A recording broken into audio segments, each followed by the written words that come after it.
All right, this is Burma, the Forgotten War, 1943 to 44. It's basically a four-turn scenario for Empire of the Sun, but it comes with a self-contained map, 11 by 17 inches, paper, comes with 24 cards for each side, and less than 100 counters.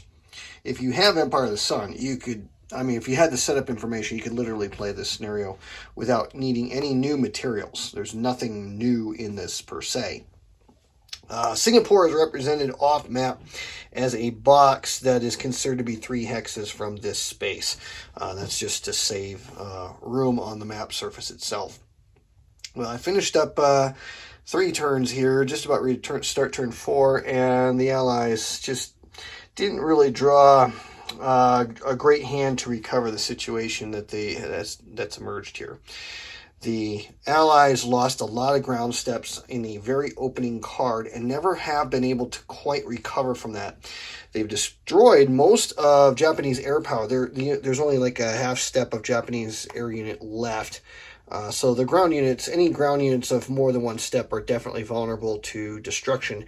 However, there's only 2 understrength corps, Allied corps that are in, I think that's in Dhaka, which is still considered North India. So as long as they hold that air base there, the hump is still open to Burma.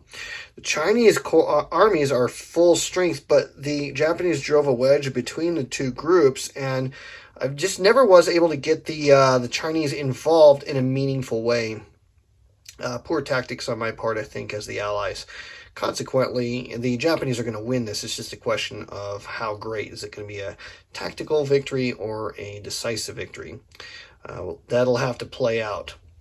Looking at the events, I don't have a whole lot here to play with. Now, there are a couple things that will help the Allies, but none of these really help the board situation at all.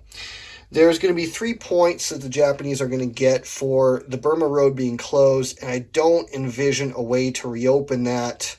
Not a realistic way. I mean, it's a long shot, but we'll try to take a stab maybe with the Chinese armies, bring them out, maybe try to open up the Burma Road, but it's going to be some tough sledding, and I don't think 4 cards are going to be enough to get it done. So that's 3 points that the Japanese get for that. They're going to get 2 points for controlling Rangoon, so there's 5. That's enough for a tactical victory right there. They're going to get a point if the Allies fail to control one of the spaces that was originally controlled by Japan at the beginning of the scenario. Then there will be a loss of political will from 4 down to 3 because of that at the end of the game. And that for each box below 4, that will also affect the progress of war. Or the effective victory. So that would be 1 victory point for each box below that. So that's another point. So now we're up to 6 points Japan has. They also get 1 point for every place here, every hex of northern India that they control. And so there's 3 more points. So we're up to 9. I'm using the C3i marker here as my victory point marker. So there's 9 points now that they've gotten. That's enough for a strategic victory. How can we roll some of this back? Oh, there's more. They'll get another point for having the war in Europe track below 0. So if it's below 0, that's 1 point. If it's above 0, then it's minus 1 point. So they're actually at 10 points now.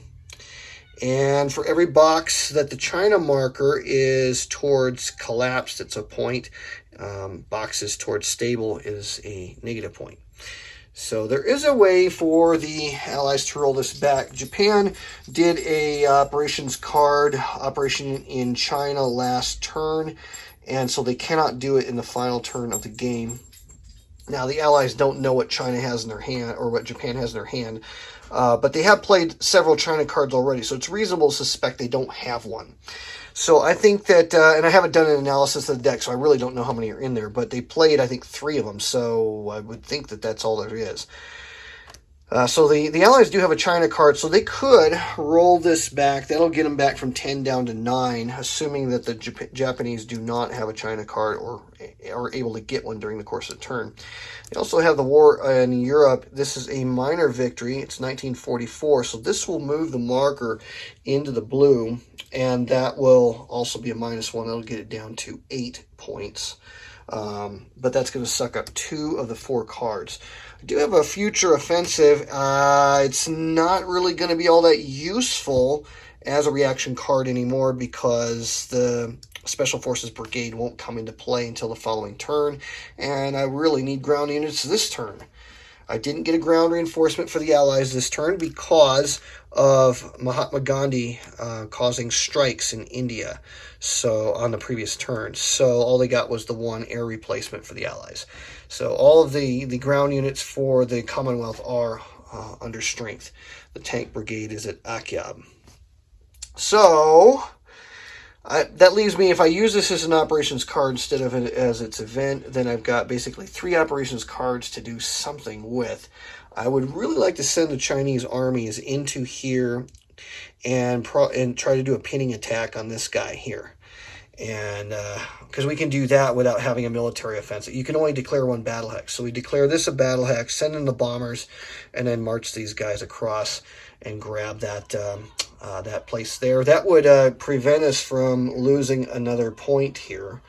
I think that's essential. So we're going to have to use 1 card to achieve that. And it's either going to be this card or this card because this doesn't allow enough movement points to achieve that.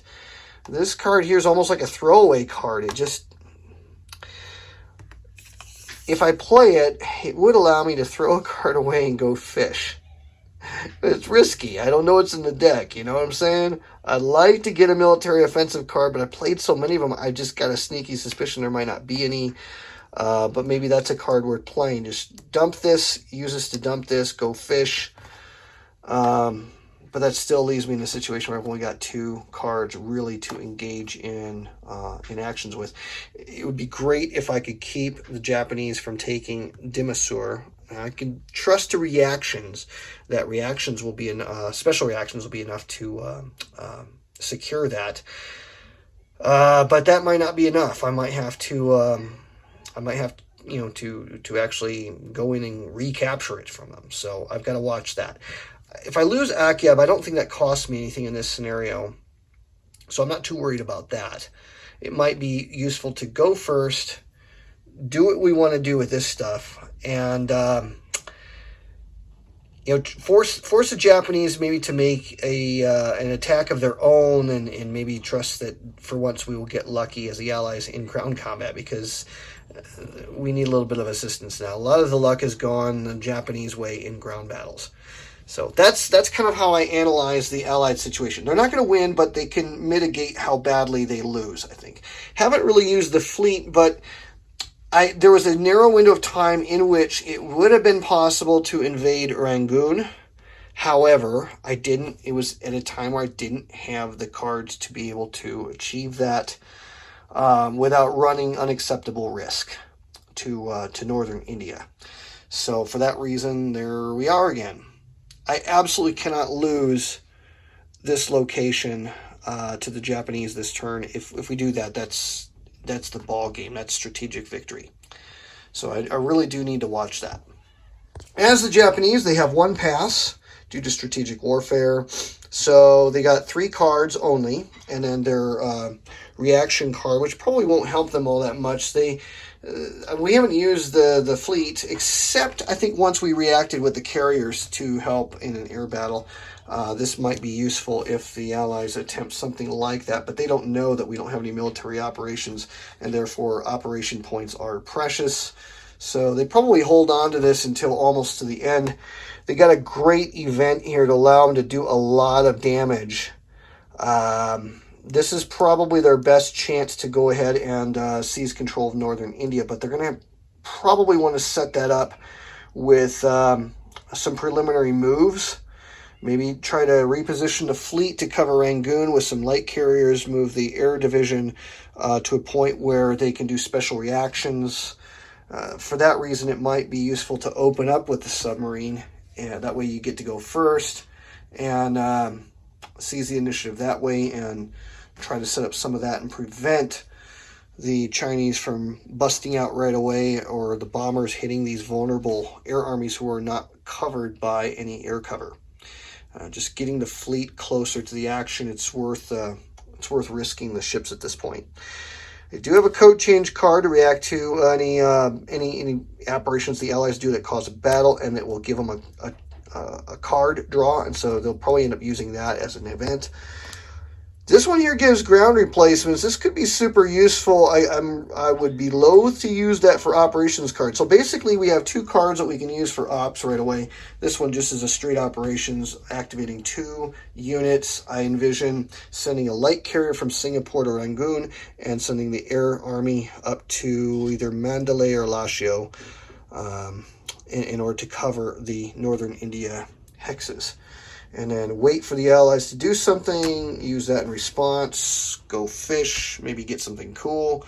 They're really gunning for the strategic victory. But this just shows you, this is a very little scenario, very little game, but there's a lot of thought that will go into each of the turns.